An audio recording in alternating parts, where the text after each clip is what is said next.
Parlons maintenant du mot génocide. Très récemment, l'Organisation des Nations Unies a officiellement reconnu la tragédie rwandaise comme génocide des Tutsis. Le mot génocide est un terme juridiquement lourd avec des implications légales désagréables.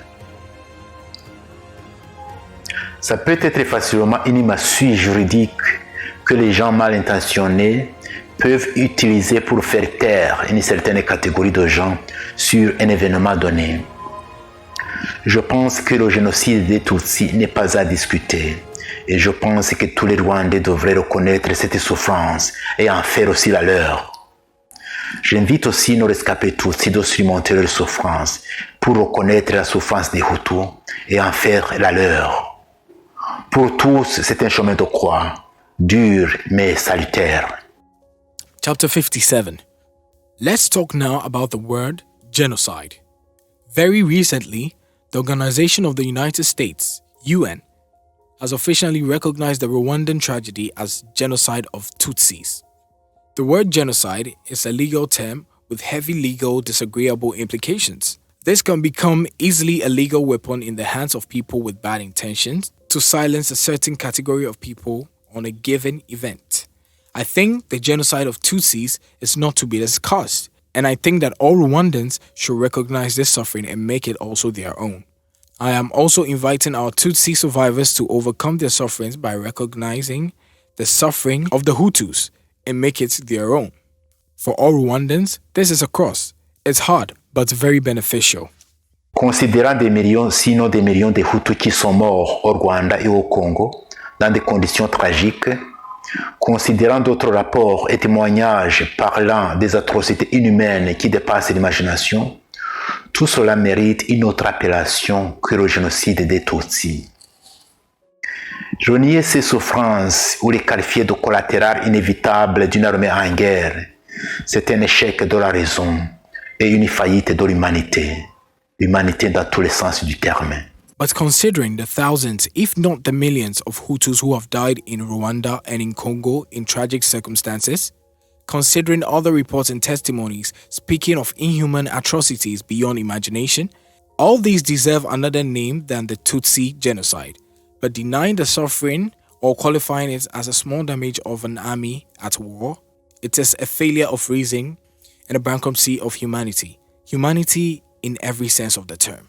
Considérant la rapidité avec laquelle l'ONU a accepté de remplacer d'autres appellations précédentes par la qualification de génocide des Tutsis, pour désigner ce qui s'est passé au Rwanda, on aperçoit derrière les rideaux des lobbies très forts et très puissants qui ont pu propulser et influencer le vote dans les hautes sphères de l'ONU.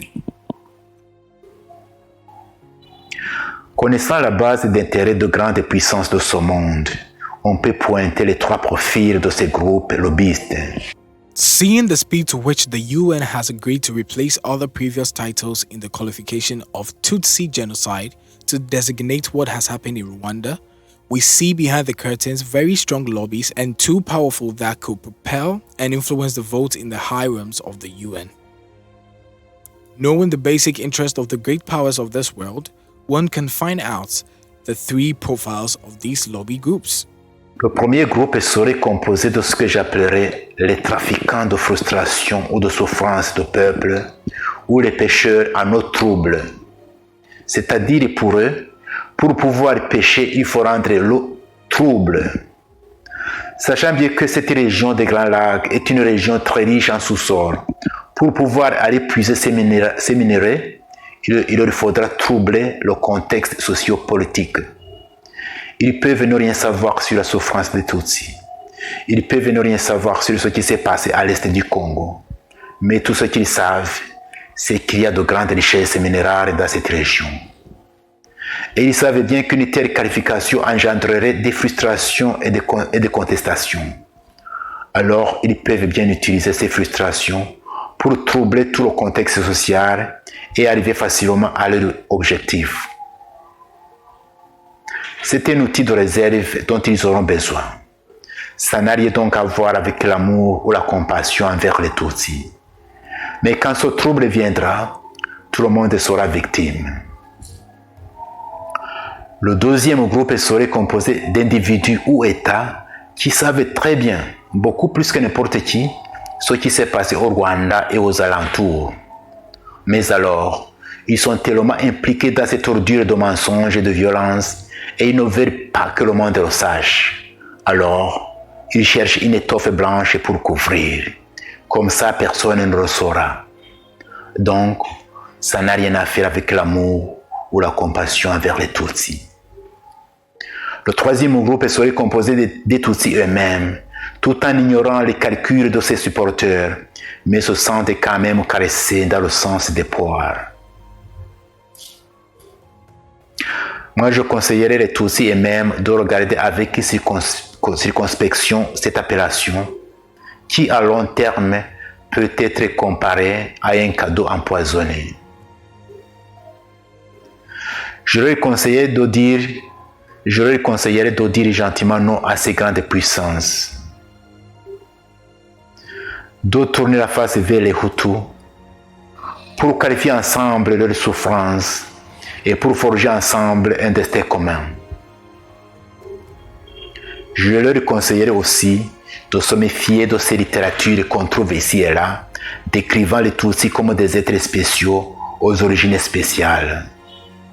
En disant tout cela, ne me croyez pas avoir une idéologie martienne contre qui que ce soit. C'est juste un conseil venant du cœur, comme un frère.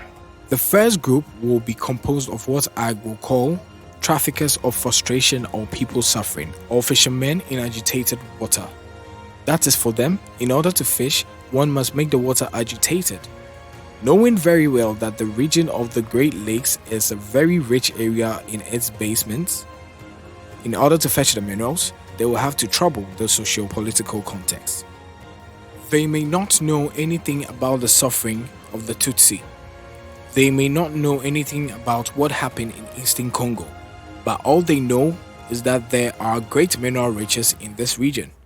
And they know that such a qualification will create challenges and frustrations among the Hutu. So they may well use these frustrations to disturb the entire socio-political context and easily attain their goals. It's a tool of reserve that may need in the future, and it has therefore nothing to do with love or compassion for Tutsi. The second group is composed of individuals or states who know very well, more than anyone, all that has happened in Rwanda and beyond. But then, they are so involved in the filth of lies and violence and they do not want the world to know. So they look for a white cloth to cover. In this way, no one will know. So still, it has nothing to do with love or compassion for the Tutsi. The third group is composed of Tutsi themselves, while ignoring the calculations of these supporters, but still feel caressed by what they are saying. Personally, I would advise the Tutsi themselves to look carefully at this designation, which in the long term can be compared to a poison gift. I would advise them to say no thanks to these supporting great powers and then to turn their face towards the Hutu in order to forge together a common destiny. I also advise them to be careful about the kind of literature portraying the Tutsi as special beings with special origins. By saying all this, do not misunderstand me of having a falsehood ideology against anyone. This is just an advice coming from the heart, as a brother. Parfois, on se querelle sur les qualificatifs de la tragédie rwandaise. Génocide rwandais, génocide des Tutsis, génocide des Hutus, double génocide. En fait, ce qui s'est passé au Rwanda et qui déborda au-delà des frontières, c'est innommable. On ne peut pas trouver un qualificatif à la hauteur des forfaits commis dans ces régions. Il n'y a pas de qualificatif adéquat dans le langage des hommes. Il faut le forger. Occasionally, we quarrel over how to designate the Rwandan tragedy. Rwandan genocide, genocide of the Tutsi, Hutu genocide, double genocide. In fact, what has happened in Rwanda and overflowed beyond is unnameable. We cannot find a suitable adjective in the language of men. It's necessary to forge. Le mot génocide a été forgé par un intellectuel d'origine juive pour caractériser le génocide des Juifs après la Deuxième Guerre mondiale. Et puis, au cours des années, il est parvenu à le faire doter d'outils juridiques à l'échelle internationale pour protéger son peuple. Et ça a réussi. Et puisque ça a réussi aux Juifs, en bon Africain que nous sommes, nous ne savons pas inventer des outils, des solutions adaptées à nos situations. Nous allons les imiter. Nous allons appeler la tragédie rwandaise le génocide des Tutsis. Et si ça ne marchera pas, on commencera à chercher des boucs émissaires. The word genocide was forged by an intellectual of Jewish origin to characterize the genocide of the Jews after the Second World War. And over the years, he has managed to equip it with international legal tools to protect his people. It has succeeded. Since this has succeeded, and as good African citizens as we are, we do not know how to invent suitable solutions to our situation. We know how to imitate. We will call our tragedy the Tutsi genocide. And if it will not work, we will begin looking for scapegoats. Je pense que des intellectuels rwandais de bonne volonté, et il y en a dans les deux ethnies, peuvent s'inspirer de cette démarche des Juifs pour inventer ou forger un outil juridiquement reconnu à l'échelle internationale pour protéger tous ces peuples de Grand Lac, les Tutsis et les Hutus en même temps. Mais les protéger contre quoi? Contre ces grands lobbies mal intentionnés et sans scrupules qui trafiquent la misère et la souffrance des autres pour arriver à leur but. Contre ces grandes multinationales qui brûlent et écrasent tout ce qu'ils rencontrent en chemin pour pouvoir arriver au gisement d'or et de pétrole.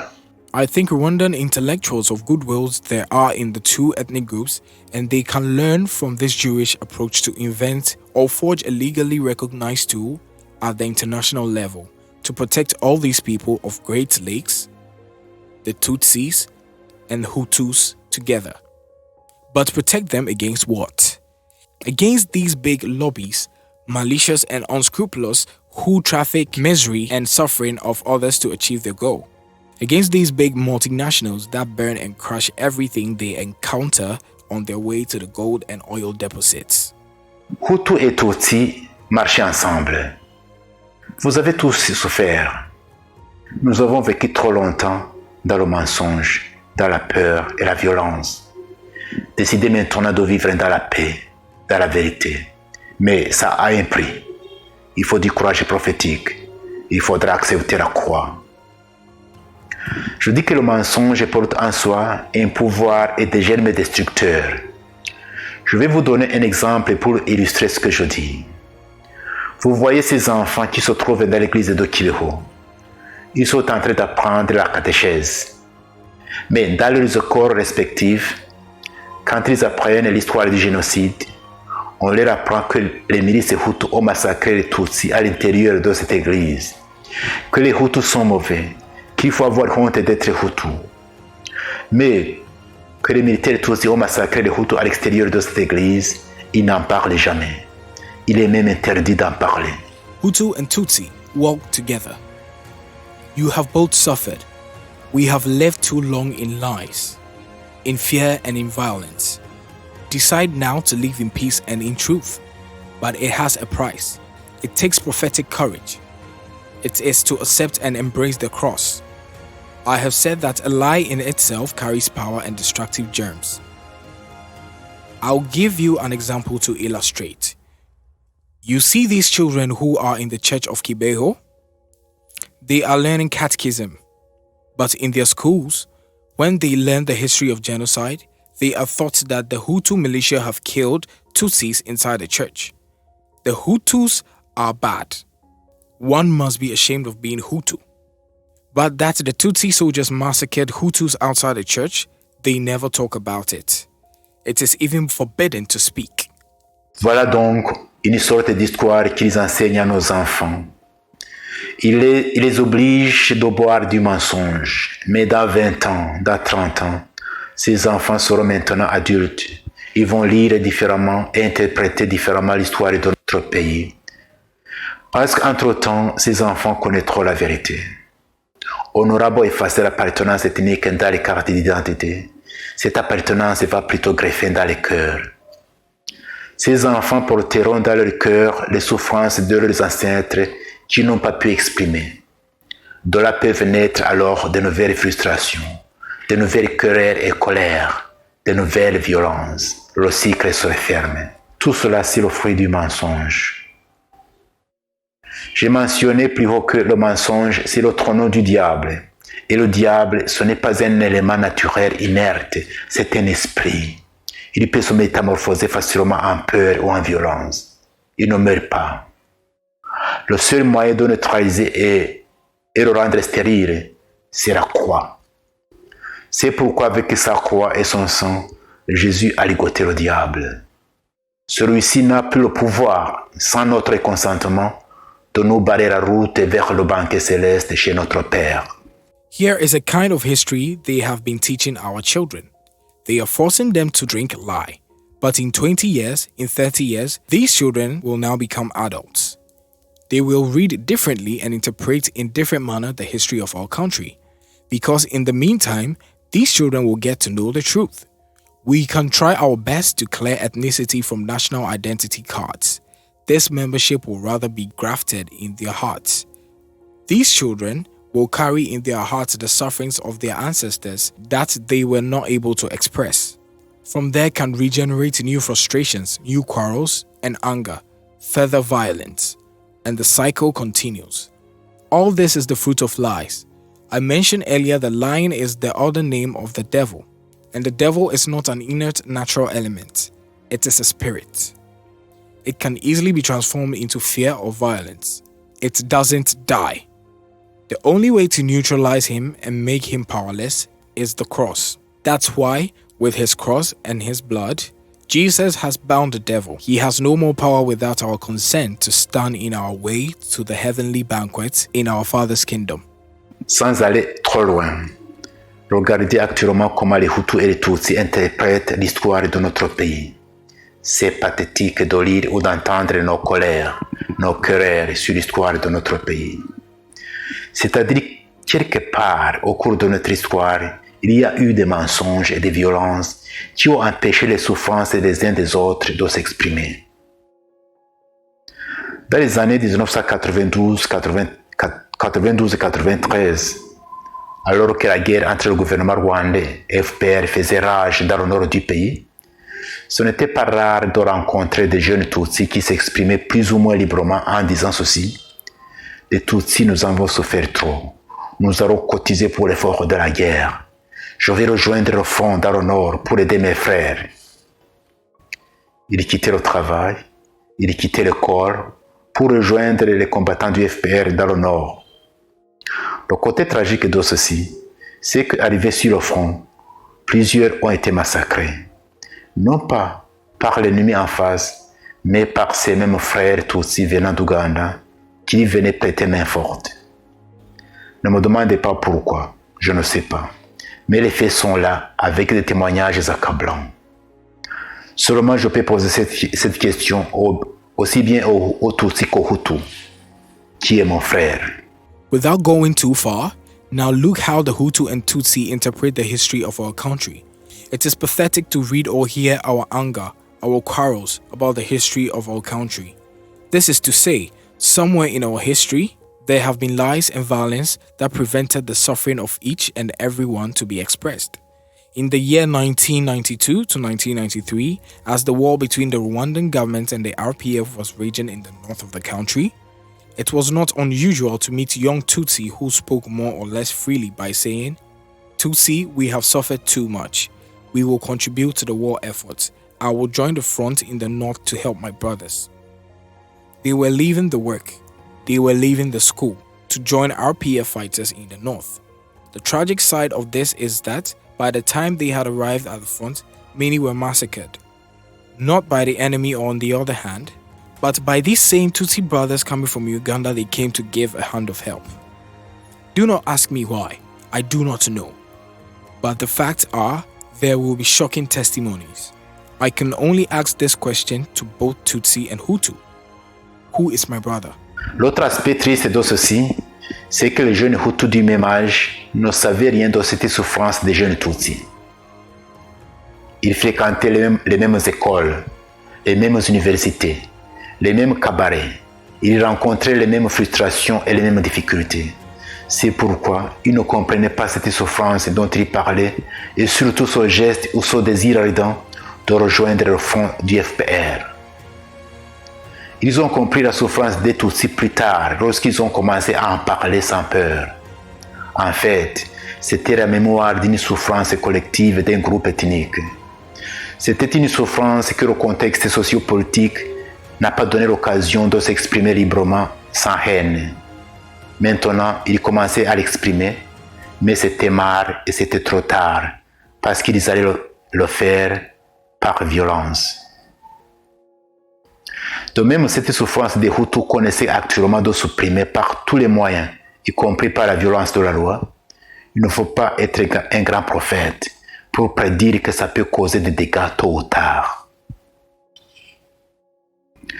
Ce qui est encore pathétique, c'est qu'au lieu de corriger ces dégâts par la vérité exprimée sans passion ni colère, on s'enfonce encore dans des violences et des mensonges. On corrige des mensonges par d'autres mensonges sur le même diable. Another sad aspect of this is that young Hutu of the same age, knowing nothing of this suffering of young Tutsi, they attended the same schools, the same universities, the same cabarets. They encountered the same frustrations and same difficulties. So they were not understanding the suffering the Tutsi were talking about, and especially the burning desire and step to join the front of the RPF. They understood the suffering of Tutsi later when they started expressing themselves without fear. In fact, it was the memory of a collective suffering of an ethnic group. It was a painful suffering. The context, socio-political, did not give the opportunity to be freely expressed without hatred. Now, they began to express it, but this was wrong and it was too late, because they were going to do it with violence. On the same way, this suffering of the Hutu they are trying to suppress actually by every means include the use of law violence. One should not be a great prophet to predict that this can cause damage sooner or later. What is even pathetic is that instead of correcting the damage by the truth, expressed without passion or anger, we are still sinking in violence and lies. Lies are corrected by other lies. It is the same devil. Je pense que les Rwandais, nous ne devions pas avoir honte ou peur de notre histoire. Je ne dis pas qu'il faut en être fier, mais il faut oser la regarder en face. Mine de rien, elle peut être pour nous une école, un puits de riches enseignements. Elle peut être pour nous une mine de sagesse. Si cruelle soit-elle, elle est notre histoire. Elle fait partie de l'histoire de l'humanité. I think Rwandese, we should not be ashamed or afraid of our history.